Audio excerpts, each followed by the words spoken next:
30% organic food. And in the senior homes, it's about 20%. It's not so easy to change food there because, you know, homes for the elderly, the food is the most important topic. Even in the morning, they talk about what's for lunch and so on. So if you change something here, it's very delicate. And also here, we managed to do this without increasing price. How did we do it? We reduced the amount of meat. You know, meat is very costly. If you reduce the amount of meat, you can save money and you have money to buy organic products. And when we did this in the kindergarten, this was a big success, but nobody knew about it. So we decided we have to develop information materials in the kindergarten. So we developed this card game. It shows animal keeping in conventional farms and in organic farms by animal groups. It's in German only, so I only brought one set of game. And this was very important, and the parents liked it a lot. And we also produce videos, and we produce folders. As I told you, do good and talk about it. This helps to get news articles, journalists get interested in the project, and also this is what politicians want. They want success stories. So we do this, but we also do internal marketing. We inform our colleagues about this in our internal newsletters, and we also try to produce hands-on materials. So the procurers learn how to use the green products. It's not always easy, because if you buy, for example, a printer or a copy machine who does double-sided printing, you also have to learn how to do this. It's not enough to buy the product, you also need training. And this was also shown in our working group for cleaning. People used too much cleaning agent, and they used it for the wrong purpose, so we had to provide training. And then we achieved cost reductions, because people now know that it's not the more you use, the better it gets. You have to use the right dosage. This is also important.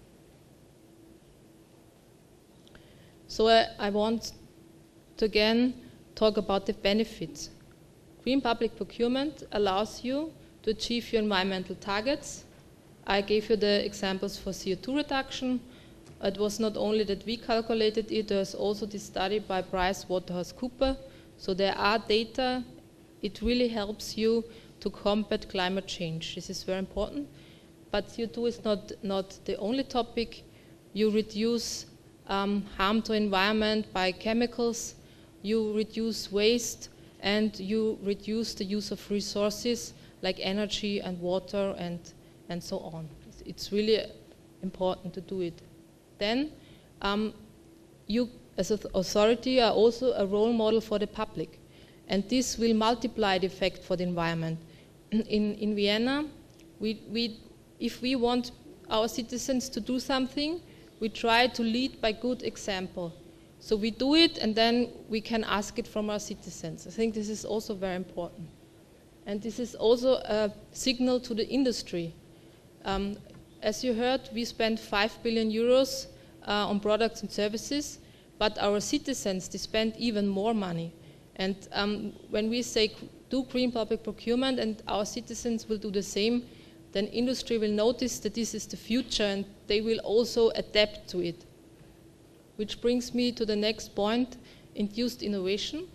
Sometimes we look for products that don't exist right now. It was mentioned earlier, it's a procurement of innovation. This is very delicate, as we heard, because you're not allowed to talk to only hand-selected companies, but it's possible, and we also did it, and I encourage you to do it, because it's a big advantage for environmental protection. And then also you have the effect, if you as a city or as a country or whatever ask for green products, the price is getting down, and this is again good for your citizens, because now they also can afford to buy, for example, organic food or other green products. So you help the citizens again if you do green public procurement. And then you have these positive effects on health. I managed it with interior decoration, but I can give you much more examples. Our working group on vehicle fleet, of course, you know, cars. Cars are in cities are a big challenge because of the emissions. So if you ask for cars that have reduced emissions of NOx and particulate matter, then it's also good for the health of the citizens. And we even ask for cars with noise-reduced tires. Noise is also a big problem in big cities. And then, of course, as I mentioned, also effect on health of the people who use the product, of your colleagues, of the people who do the cleaning, for example, or the people in the hospitals who deal with the disinfectants. It's also good for them if they are not if they can use environmentally friendly products. And then, maybe most important, if you do green public procurement, you can achieve long-term savings. This was not only calculated by us, it was also calculated by PricewaterhouseCoopers, and there are lots of data here. And then, also good news, when we started our program, we had to do everything ourselves. We had to develop the criteria, but right now there's lots of information online. The European Union, they developed the so-called Green Public Procurement Toolkit, and here you can see they have now criteria for more than 18 product and service groups. And yeah, the most common: paper again, cleaning products, office equipment, construction, transport, furniture, electricity, food services, textiles, gardening products, thermal insulation, hard floor coverings, wall panels, road construction, street lighting, mobile phones. So it's all there. You just need to take it, and you can do green public procurement as well. But I heard that you're already doing many things there. So it's of course it might not be new to you as well. So I also would like to encourage you to ask questions now, or even write emails to me. I will be happy to answer your questions. And of course we have a homepage, but most of the information is in German. So we try to translate our criteria, because when we won this Dubai award, we also were awarded $10,000, and we will like to use this money to translate our criteria, so to make them available internationally. But maybe you want to use the chance right now to ask me some questions. I would be really happy to answer them. Thank you very much. 我请你翻译一下。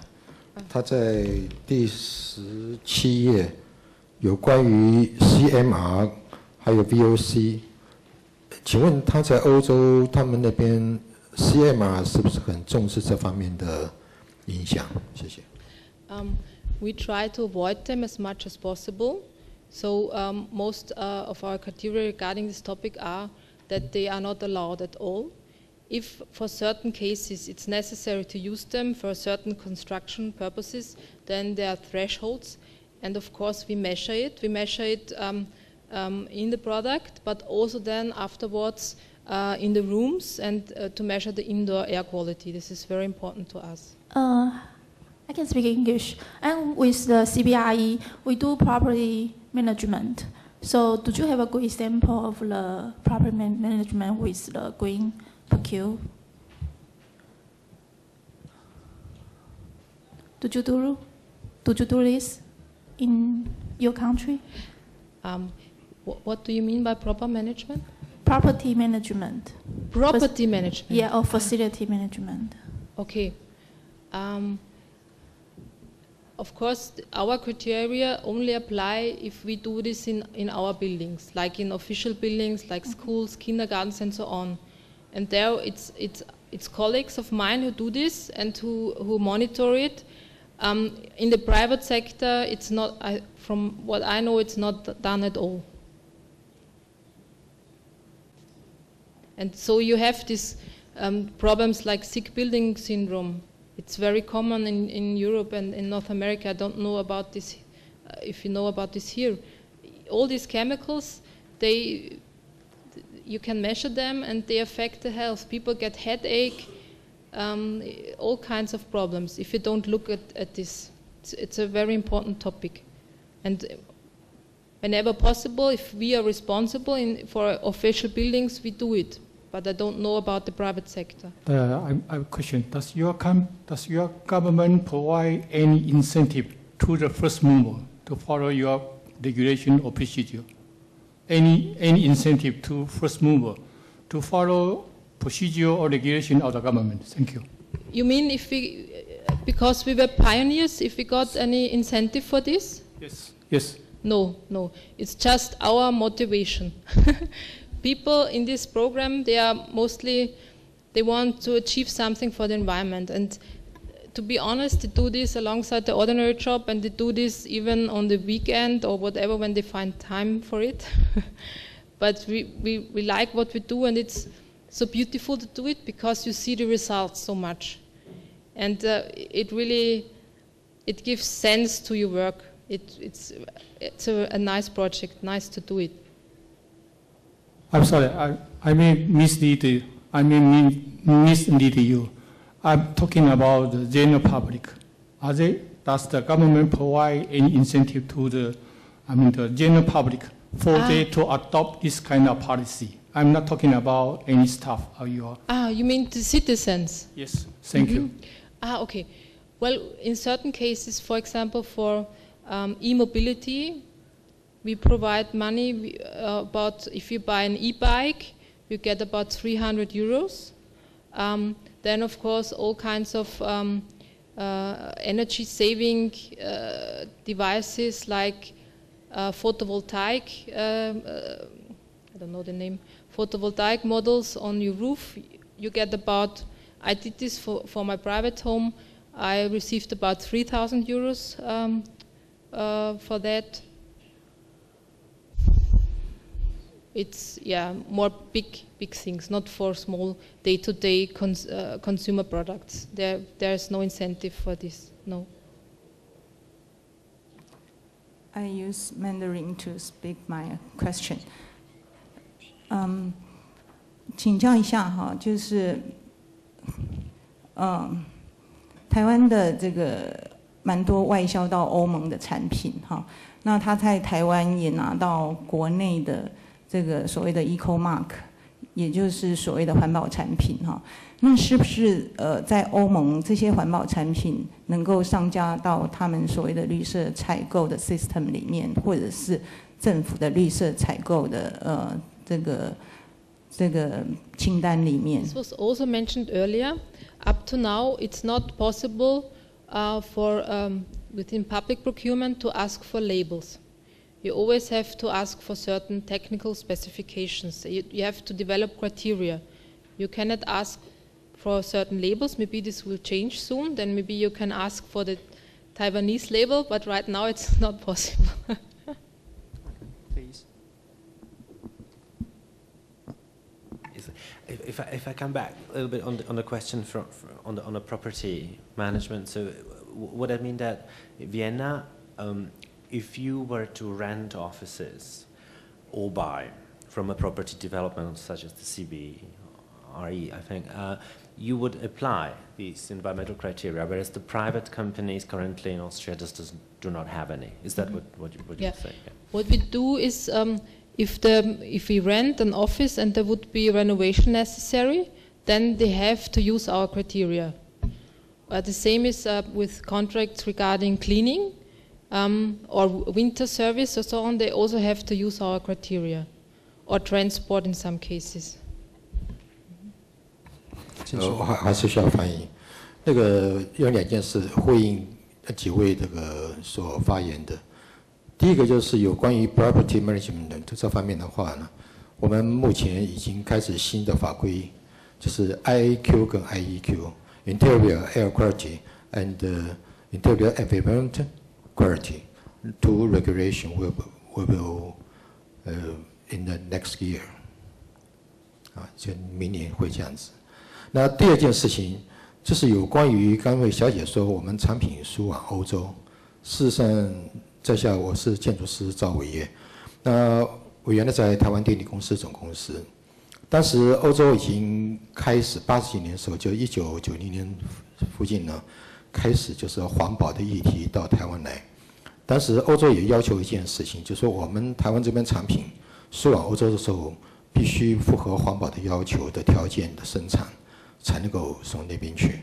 因此，刚才双方所谈到这个关于 label 的这个连接，或者说是条件连接，我还是支持说用 technical 这种这个测试的这个条件呢作为依据。谢谢。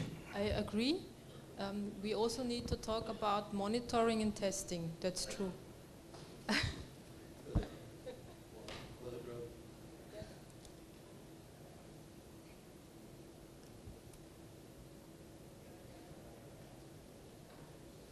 Okay, anyone else?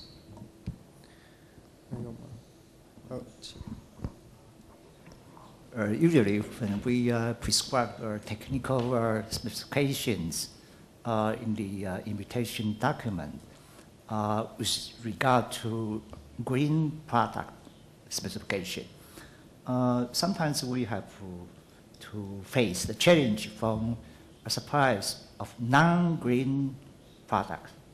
How do you deal with this issue? If you, and that's how we do it, we use technical specifications. If the product don't meet it, then we don't consider the bid anymore. It's very easy.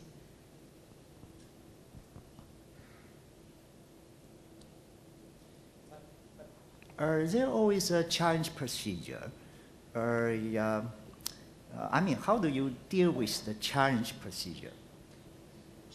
Yeah.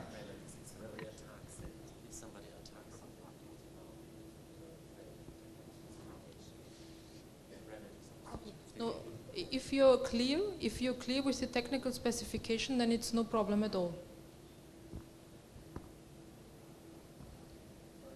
Well, sometimes people or dissatisfied supplier may say that it's big rigging on specifications.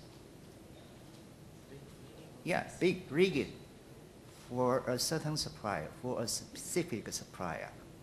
Yeah. A specification that is favorable to a certain supplier only. Yeah. Bid rigging is.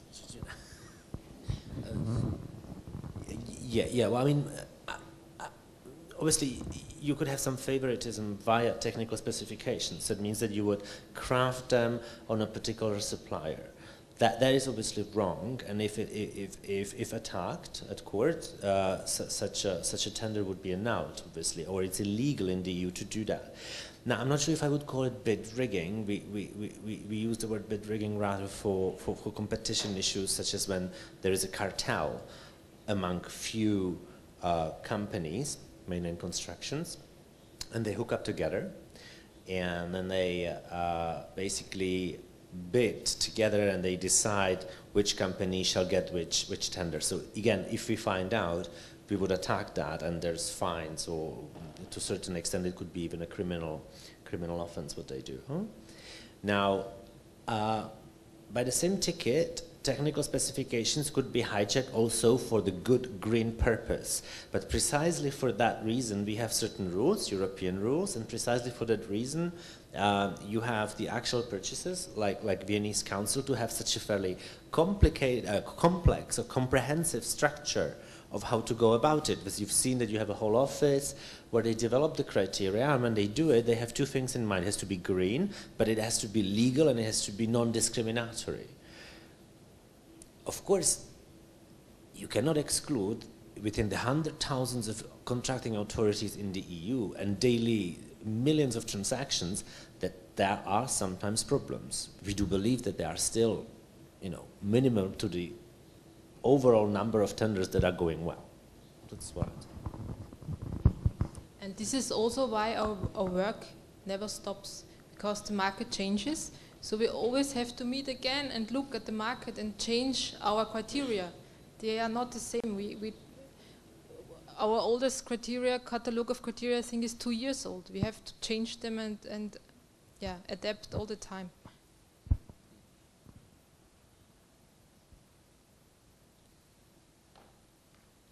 Okay, anyone?